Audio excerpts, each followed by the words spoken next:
An airplane with 35 passengers landed without clearance, almost crashing into two vehicles on the runway. How does this happen? Why would an aircraft land without clearance? Check out this audio and we're going to find out.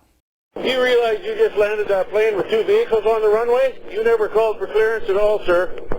Yeah, we're making our calls. We're trying to figure out if the frequency's not working on our plane here at the airport. Well, you know what? Sunwing just landed. Everything where the frequencies were perfect. So, but you just landed with two vehicles on the runway. That could have been catastrophic. Right after this happened, the airport manager was interviewed and he said that the airplane missed all of our vehicles. There obviously was no incident, no injuries, or no cause for concern, which is kind of surprising because he went on to say that with our equipment on the field, had they been in any different position and the plane had actually hit a piece of our equipment, it would have been a very bad incident. But the most shocking part was that the Canadian Transportation Safety Board decided they wouldn't investigate the incident, saying that as far as we are concerned, we are not pursuing it any further. Now, this incident takes place up in Canada along the US border. You can see on the chart here, you've got Lake Michigan, and then just to the north, right across the border, you've got Ste. Marie Airport. And this sectional chart might look a little bit different to you, and that's because a lot of the airspace information you can see is missing from the Canadian airspace. That's only because really since January of this year, the FAA has decided to remove that airspace information off the sectional charts. However, that information was available at the time this incident occurred. Now, what you really need to pay attention to here on this chart is the type of airspace that we have, because this can sometimes be a little bit confusing. This magenta shaded border around here is basically what's known as Class E airspace. Then you've got this blue dash circle that runs around Ste. Marie Airport, and that is Class D airspace. Now, Class D airspace has an operating control tower. However, that control tower might not be operating 24 hours a day. Now, if we take a look at the airport website, we can see all of the Canadian airspace properly depicted. You can see it's definitely a Class D airspace. They even say we are in a Class D control zone. They have a control tower frequency listed on the sectional here, 118.8, and it specifies down on their website that you'll still use that frequency even when the tower is closed. Now, at the time of this incident, it's around 1 o'clock in the morning. The visibility is fairly good, but there was a snowstorm that had just pulled through the area and dumped a bunch of snow on the airfield. So what's happening right now is it's late at night, the tower is closed, and you've got some vehicles out there that they're basically clearing the snow off the runway to allow any arriving aircraft to land. Now, at an airport such as this, when the tower is closed and you've got vehicles that are maintaining that runway, they're still monitoring that frequency to make sure they can stay clear of any arriving aircraft. And so they have those rough approximation times of when those aircraft are going to land, and that's going to help them know basically when to get the runway ready to go. Now, just prior to this incident, another aircraft was able to land on the runway, and they had done extensive coordination with the snow sweepers to get the runway clear in order for them to land. Sault Ste Marie traffic, this is Sunwing 9423. Anybody on this frequency? Yeah, Sunwing, this is truck 96, Sault Ste. Marie. Yeah, please, can you advise for us what the weather conditions are right now at Sault Ste. Marie as going for the approach, and if you can give us information even after the landing? No, all I can give you is I'm maintenance here, so I'm trying to open this runway up. We just got nailed with a heavy squall, and we're trying to open the runway up at least 100 feet for you. Alright, perfect. We should be on the ground in less than 30 minutes. So we will be listening on this frequency.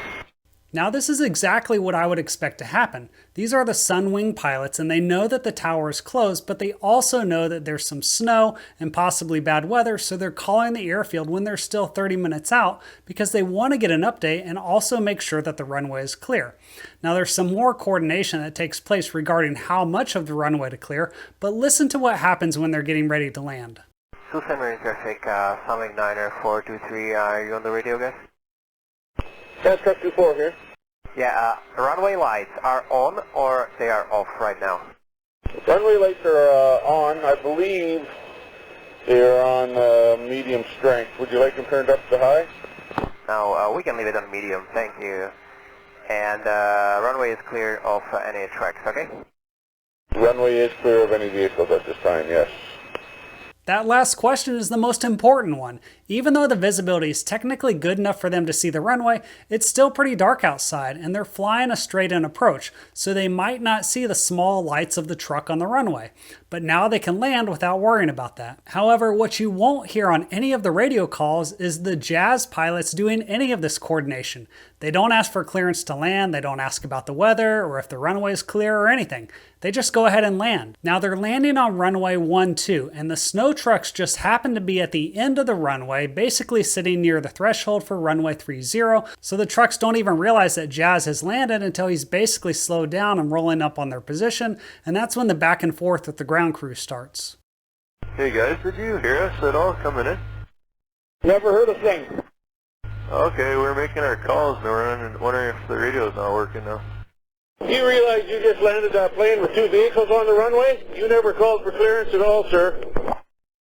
Yeah, we're making our calls. We're trying to figure out if the frequency's not working on our plane here at the airport. Well, you know what? Sunwing just landed. Everything where the frequencies were perfect. So, but you just landed with 2 vehicles on the runway. That could have been catastrophic. This will be reported. Okay, that's fine. We'll do our reports too. Thanks, guys. And you guys, we tried to write number 2 radio. Did you hear anything at all? No, we didn't hear nothing. No, I just wondered why you'd land an airplane if you weren't 100% sure that the runway was clear. It looked clear to us. I actually didn't notice that blower until the rollout. So, because I guess there's probably the snow blowing there, but I didn't see any lights. I just noticed the snow blowing there when we were rolling out. But we wouldn't have landed if we thought you were on the side of the runway, that's for sure. Yeah, well, there wasn't just a blower out there. There was a sweeper, too, and he, chances are he would have been right in the middle trying to make the runway safe for you, and not good. It's not good. It's not a good situation at all.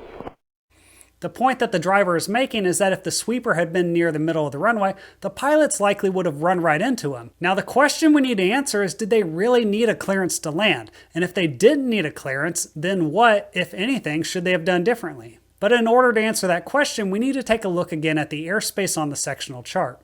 As you can see, again, this is Class D airspace, so you need to talk to the control tower to enter, but when that control tower is not in operation, this reverts to Class E airspace. This magenta shaded line tells you that the Class E airspace goes down to 700 feet, and then below that it is Class G airspace, which is uncontrolled. Now you don't need permission to fly into Class E or Class G airspace, and because the control tower isn't operational at this time, you don't need clearance to land. But what should have happened is the pilot should have did just like Sunwing, and they should have tried calling the airport when they were about 30 minutes out to figure out what the weather conditions are. However, the Jazz pilots say they were having trouble with their number 2 radio because they weren't hearing anyone. But in my opinion, if you know the field is uncontrolled, and if you know the weather is bad, then I want to try to talk to somebody on the radio about that. And if I'm not hearing anyone on the radio when I make my initial call, I might give it a few minutes because maybe the snowplow guy took a coffee break or something. That's not entirely unexpected at an uncontrolled field. The Jazz pilots said afterwards that they were able to get a hold of Sunwing on the radio before landing, and Sunwing basically told them, hey, we just landed and the snow's cleared off the runway.